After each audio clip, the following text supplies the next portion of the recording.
used to be in the media, and I know how much the media use LinkedIn to find sources and experts. And so I also really love it just because the diversity of the kinds of people that are on there is just something that you don't really have on the other sites.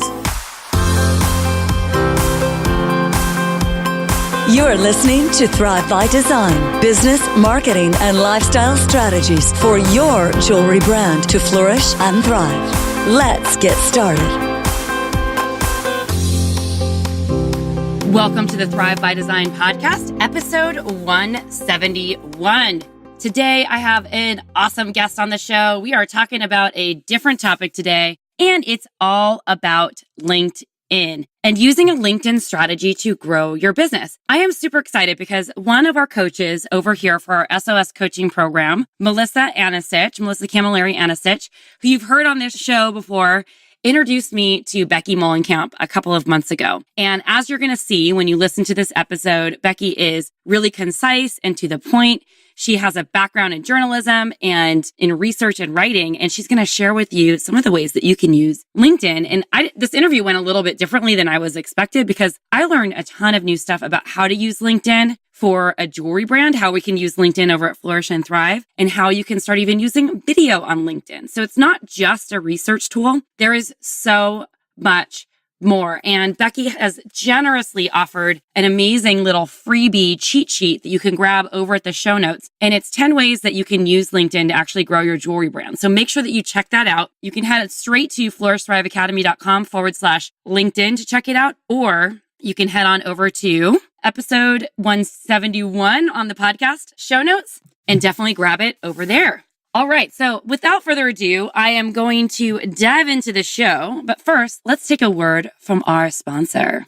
Today's sponsor is ninadesigns.com. Savvy jewelry designers, are you looking for a sustainable product? Are you looking for sustainable findings? Are you looking for a jewelry supplier who is committed to small business and your success? Well, if that's the case, I would love to tell you a little bit more about ninadesigns.com because they have been committed to sustainable and fair trade practices before it was even a thing. Head on over to ninadesigns.com and check out the beautiful supply of materials and supplies that they have for you to actually build beautiful collections for your jewelry brand. If you're heading to NYC this year for a live event, you will get to meet Nina in person. And she's just an amazing person. She's really committed to small business. And as we like to say over here, we like to buy amazing, beautiful materials for our collections and to design with. But more importantly, we love to buy from amazing people. And Nina is one of those people. So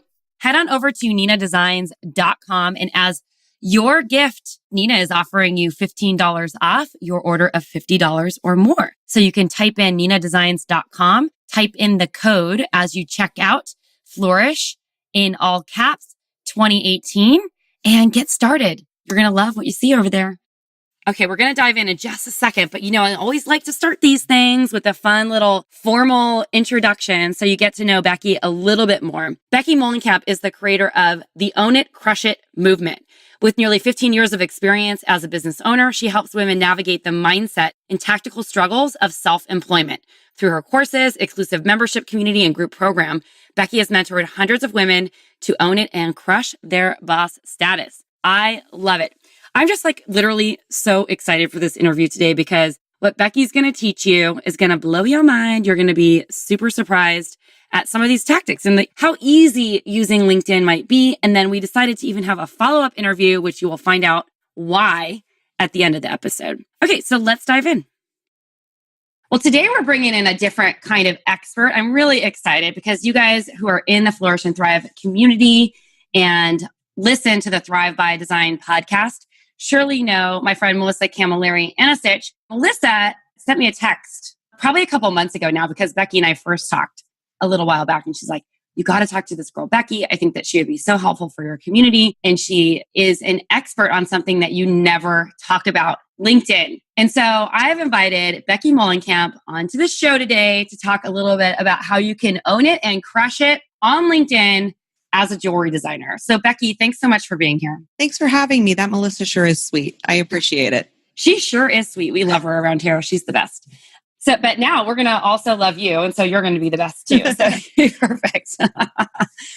Anyway, Robin, my co-founder over here at Flourish and Thrive, is a huge fan of LinkedIn. In fact, she uses it for a lot of her sales research. And you are a huge fan of LinkedIn too, and you've seen it work so well. I'd love to just kind of get a little backstory on you. Like, how'd you become obsessed with LinkedIn, and like a little bit more about your journey and your history and what brought you to where you are now? Sure. So my background started in the media. I'm a writer by trade and training. I started out working for newspapers and then magazines. I was an editor at Better Homes and Gardens magazine, which at the time was the largest magazine in the country. Since then, I think things have changed because no one seems to read print magazines anymore. I know, right? So different. Right. It's so sad. But so I've been self-employed since 2005. I left Better Homes and Gardens to work in my pajamas and continued doing writing for magazines until people stopped buying magazines. And then I shifted to doing more corporate writing. And that's really what I've done for the bulk of my career into the last couple of years when I've been shifting a bit again and doing more coaching for women business owners. Now that I've been in business for 15 years and have seen through recessions and all kinds of changes in the world, have a lot of things to share. But LinkedIn really was what helped me grow that business originally. And I started with LinkedIn very early when most people probably didn't know what LinkedIn was, long before. It was actually the first social media site, if you can call it social media, I guess, that I was a part of long before I was doing Twitter or Facebook or anything else. I was on LinkedIn. So I've always loved it and have always used it. And I really know the power that it can offer to people. I believe in it so much that I created a course all about it because I don't think enough people are talking about LinkedIn. We hear a lot about Instagram, and I love Melissa, and Instagram is amazing. And I think it can be great. But I think that we sort of forget about LinkedIn because it's kind of boring. It's not as pretty. And I know that. I know. It's hard selling people on a LinkedIn course because they're like, it's just not very fun. And it isn't very fun. I will agree. But there is amazing potential with LinkedIn to really stand out and get found. And the kinds of people that are using LinkedIn are not the same people that you find on some of the other social media sites. That's so cool. And I have a feeling that I'm going to learn a lot from my own businesses about using LinkedIn in different ways besides just research. So I'm excited about that. So as we've just basically qualified, you're a LinkedIn expert, which is pretty awesome. And you used it to actually like grow and start your coaching business. And actually, I'm sure you were using it, to do research and find people when you were writing full time as well. Why do you love LinkedIn so much? I love LinkedIn because it's the kind of network that when people are using it, they are strictly in business mode. Mm-hmm. While I love Pinterest and Instagram and Facebook, people are usually sort of straddling both business and personal when they're on those sites, but no one really goes to LinkedIn to like look up cat memes or post photos of their lunch. That's just not what we do on that site. It's really strictly a professional networking site.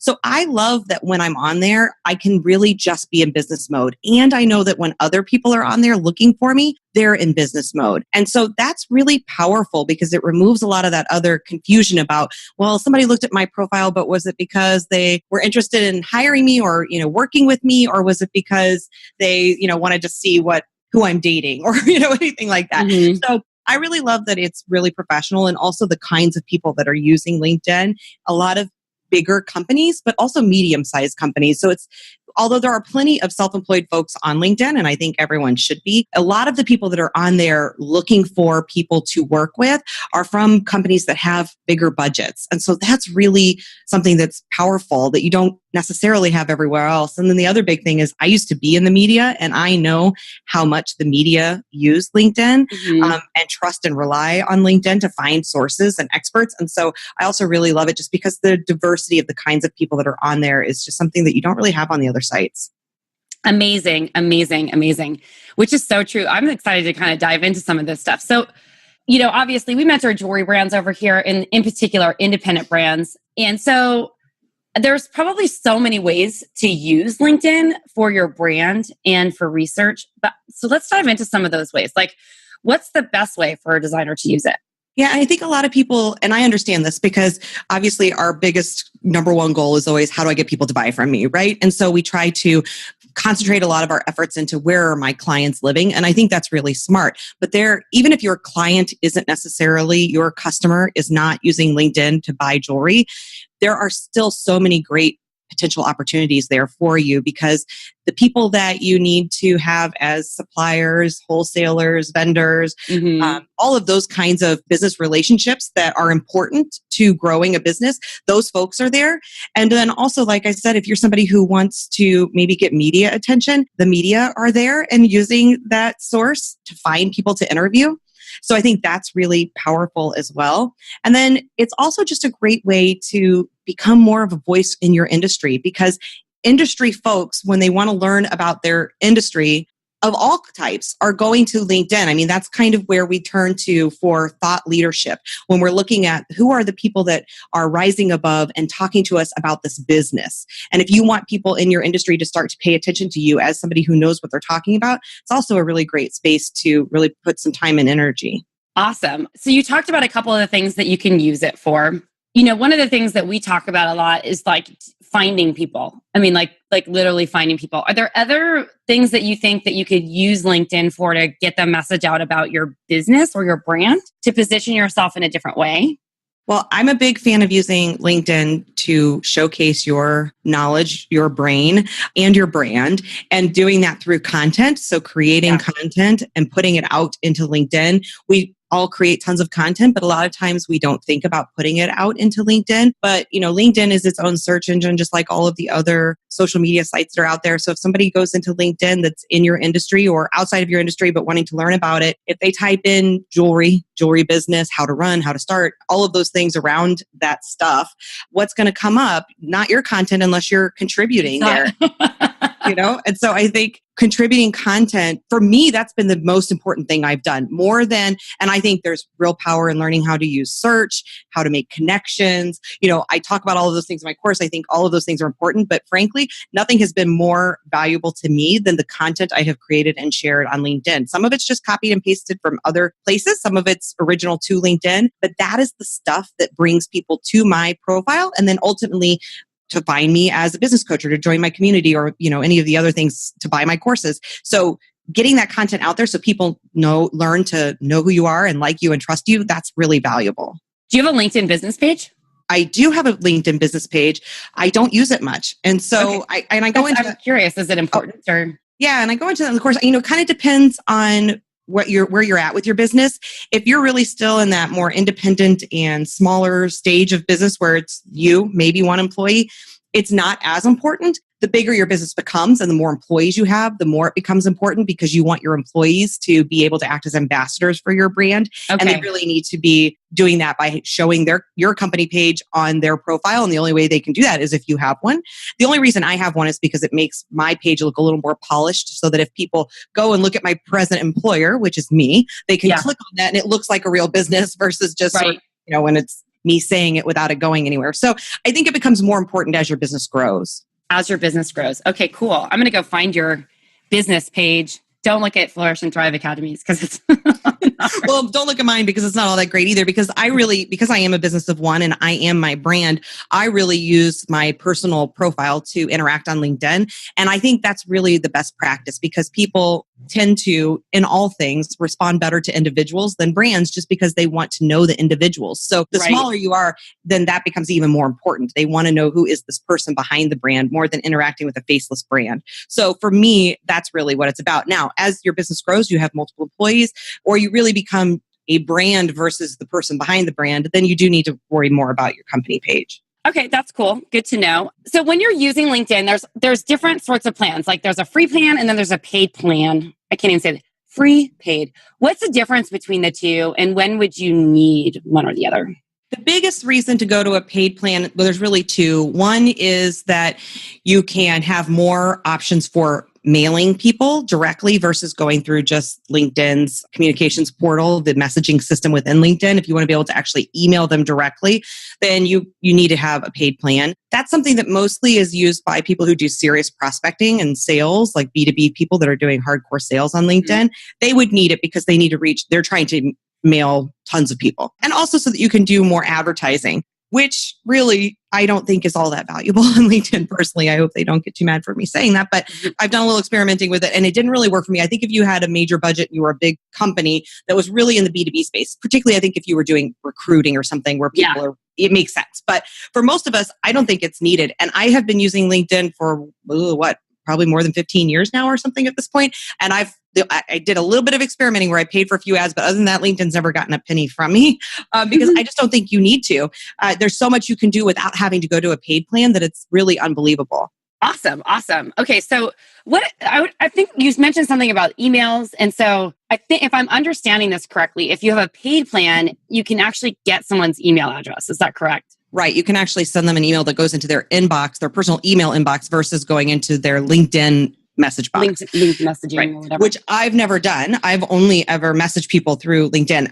I think, my opinion, cold emails aren't super effective. If somebody doesn't know you, they don't tend to respond very well to you showing up in their inbox. How did you get this? Why are you messaging me? This is spam. So I'm really of the belief that relationship marketing is far more effective. And I really think that's true for almost any kind of business. If you're wanting to connect with someone, I recommend connecting with them. So learn a little bit about them, find out who they are. Why do you want to have this connection? What similarities do you have? What common bond do you have? What can you praise them on? Find something, send them a connection request, personalize it. That's a big key. Make sure they know that you're not just spamming them. And then get to know each other that way. Have that back and forth conversation through LinkedIn and then move it offline. That's really what I think is the best practice. And that's why I don't pay for the bonus of being able to email people, because it's just not the approach I take to business. I really think relationship marketing gets you a lot farther. Okay, so this is one thing I know that editors are used to getting, just like blindly emailed, because that's like part of their job is to like search new product and stuff like that. So let's say someone is really looking for an email address. Like, what's the best way to figure out configurations on LinkedIn? I don't know that you really can so much through LinkedIn. If you're going to use LinkedIn, I would use it through their system of messaging. Their system. Okay. If you're wanting to find emails, then I would move to Google and try to do your best, or to their website and see if you can do some deducing to figure out. And believe me, I've done that many, many times where I've been trying to get a hold of someone, and it's pretty amazing if you do enough search and you get a little smart about how you search. So use like @whatever.com, whatever their website is, and start playing around and using their name and type in email. A lot of times you can find people's emails that are buried deep in Google if you do enough work. So I've done that. But if you're doing it through LinkedIn, like if you want to reach out to a member of the media through LinkedIn, my recommendation is find out who it is that you're wanting to talk to. Who is this person that you're interested in trying to pitch to?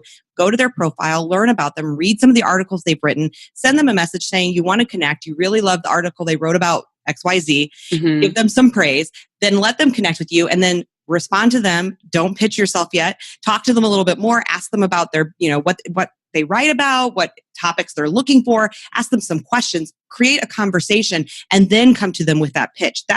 Again, the reason that PR folks, people that charge people to do PR, have more success than the average person in trying to place a story isn't because they know some big secret. It's because they create relationships with people in the media. They know these people so that when they go to the people in the media and say, hey, would you consider this story? The person listens because they know them. It wasn't because they knew some secret sauce. I promise. I used to be in the media. I know. It's because they know that person and they trust them. So you can do the same work by yourself without hiring that PR person. It's just going to take more time because you need to also create and nurture those relationships. Awesome. Okay, cool. Are there any other ways that come to mind to use LinkedIn to actually grow your business? Well, I was going to talk about content, but I think I did that a little bit already. But I really think, again, I can't say. So why don't we talk about the types of content that you can put on there? Like, let's say you're an independent jewelry brand. What would you put on LinkedIn? So I think you can do a lot of things that show that you know what you're well, first of all, I guess I should preface this by saying you need to know what your strategy is for LinkedIn. Why are you using it? Is your goal to find vendors, wholesalers, media, speaking gigs? What is it that you're looking for? Know that first and try as much as you can to identify sort of a singular goal with LinkedIn if you can, because that's going to dictate the kind of content you share. So then think about who that person is and what is it they would be looking for. If it's a member of the media, if they come to your profile, how are they going to know that you really know what you're talking about, right? Or that you really are creating these great results in people's lives. So if that's the case, you might want to do case studies that show, or client testimonial kind of things where you talk about your jewelry and how it has changed someone's life or made their life better. Or you want to show off the latest thing that you did. So if you've been on a podcast recently or you've been featured in some other media, people in the media like to know that you have already been validated by other media. So the more you can show that, the better that's going to be. But then also just things that show that you are in tune with what's going on in the industry, whether that's specifically the jewelry industry or the fashion industry, but something that shows that you are somebody who can speak to topics well and that you understand what's happening. And by the way, LinkedIn also lets you do video. So that's a really great opportunity. It's something that's newer with LinkedIn. And I tested it, and I can tell you that video, particularly right now, because not as many people are using it yet, really increases the number of views you're getting or the number of touch points you're getting. But that's a great opportunity to show some behind the scenes so that people can get to know your business and what's happening behind the scenes, or how you do what you do, how you make your jewelry, the things that are interesting, the things that media are going to want to, bite into. What is your story? And then how can you tell that? So the more you can get in touch with what is sort of your hook for the media, whether that's your personal story that led you to create the company, or the types of material you use and where they come from and how they're sourced, or, it all kind of who your client is, but figure that out and then try to figure out how you can tell those things on LinkedIn in a way that's going to get noticed. So when you're using video on LinkedIn, I'm like so fascinated. I'm going to start stalking everything on LinkedIn and start repurposing content on there. Yes. When you're using LinkedIn, I'm curious, like for video, like is there a specific kind of call to action that you want, or a specific way to start it that's specific to LinkedIn? I've been sharing a lot of video that is from YouTube. Just a YouTube video? Well, yeah. So LinkedIn it's new to video and it's slow with video. So if you're trying to do things natively within LinkedIn, you can only go up to, I think, 10 minutes, and it's very slow to upload. So the fastest way to share video is if you already have a YouTube channel, to just share those YouTube links, but they will play within LinkedIn. So I do a lot of that. I have shared video natively as well. It just takes forever. So to me, it hasn't really been the best way of doing it. What's worked for me is having things where I'm doing a quick, short is better, because I don't think people are going on LinkedIn and spending as much time as maybe they would on Facebook. So something quick. But I really like to share tips, particularly because of what I do in my audience. I think people resonate with that, where I'm showing them, hey, I know my stuff and I can teach you something. But I think for me, if it was about the jewelry business, I'd be really fascinated to see things that are more like behind the scenes, or get to know the people behind the brand, that kind of thing. Awesome.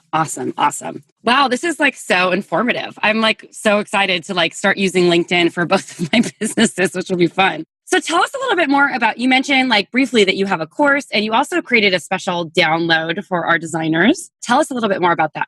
Yeah, I put together a little cheat sheet. It's got 10 things that you can start doing now to start increasing your LinkedIn presence and start making more of the site. I do find that when I talk to people about LinkedIn, they go, oh, like they kind of go from thinking, oh, this is really boring, to like maybe it's still boring, but there might be something to this. I should really look into it. So I think, first of all, go and spend some time on LinkedIn and see what's out there and search your industry. I know I did a quick search for the jewelry industry, and I found a few groups that are specifically around that with a lot of members. And I noticed media folks that are in those groups that write about the industry. So I can tell you that just in my own searching of the jewelry industry, that there is stuff happening. There is life on LinkedIn. And the great thing about it is, because not as many people are using it it still has 500 million users, but it's nowhere near the saturation of Facebook, and probably a little less competitive in your industry than something like Instagram. So you still have a chance to really stand out.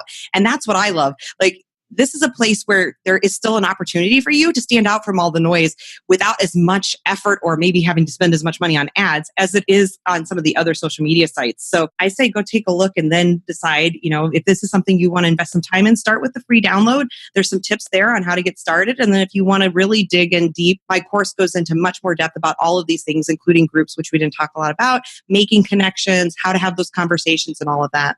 Okay, awesome. Do you want to talk a little bit about groups, or we save it for another conversation? Let's do another interview with you. Yeah, actually, LinkedIn's right now, they just announced, I think in the last week, that they are actually getting ready to overhaul groups, which is really good news, because groups in LinkedIn have gotten a little spammy and just not as dynamic as they are in like Facebook groups. And so I think LinkedIn has finally figured that out, that Facebook's crushing them on the groups department. So they are totally overhauling what groups are going to be allowed to, like what they look like, and they're really going to start trying to push groups more. So I think in the coming months, we'll see what comes of that. And I think, that has the potential to be something really exciting. Okay, so when they launch it, we're going to reconnect and have another interview. Does that sound good? Great. Yeah, so we'll have a discussion about LinkedIn groups and using that for your business. So you can go grab that amazing free resource by heading on over to flourishthriveacademy.com/LinkedIn. That's flourishthriveacademy.com/LinkedIn. I will also have a link over at the show notes and share all of Becky's lovely information over there so that you can find her and her course and everything like that. Becky, thank you so much for being here today. This was awesome. Thanks for having me. I love talking about LinkedIn. I'm that big geek. I love it. We need a lot of geeks on the show, so it's perfect. Good. I love it too. I learned so much. I'm like literally about to log into my LinkedIn right now, figure out something I could do. Good. Well, have fun. Get started. The key to anything, right, is just go get started. So if you do nothing else today, just go log into your LinkedIn and take a look at your profile and make sure what's out there is something that you would want people to see. Because very often people are on LinkedIn, have forgotten all about it. They go check it. They're like, oh, I guess I should probably update this. So start there. Awesome. Well, thanks for being here, Becky. This was amazing. Thanks, Tracy. Wasn't that awesome? I'm so excited to see how you guys are going to use LinkedIn to grow your business. So let's do this. Before I sign off, I just wanted to remind you to go check out our sponsor, Nina Designs. Head on over to ninadesigns.com and take a little shop and a little look around, because we all need some really wonderful findings and materials and tools for our jewelry brand to make beautiful designs. So Nina is the place to go for that for sure. If you haven't checked it out yet, make sure that you head on over to the show notes so that you can grab Becky's amazing free resource. You're definitely going to want to check that out, because it's going to blow your mind and, help you really crush this LinkedIn strategy that you have. And also, I would love for you to share your experience of the podcast. So if you're liking what you're listening to, it would be awesome if you just shared this with 2 of your friends who are in the jewelry industry, or maybe even the fashion industry, because people tell me all the time that what you're teaching, Tracy, is not just for jewelry designers. It's general business advice that everyone can use, especially those who have product-based businesses. So if you know someone who could use this and you like what you're hearing here, I would love for you to share that with them. We are killing it. The podcast, the show is doing so well, and it's because of you. So I want to thank all of you for listening today. Continue doing what you're doing. You're amazing. And if you like what you're listening to, I'd love a little rating or review. In the meantime, I got to go. I got to jam out and get ready for my next episode. I'm excited for what we have in store for you in the coming weeks. Until next time, I just want you to take care and continue to own it, crush it. Let's do this. Bye for now.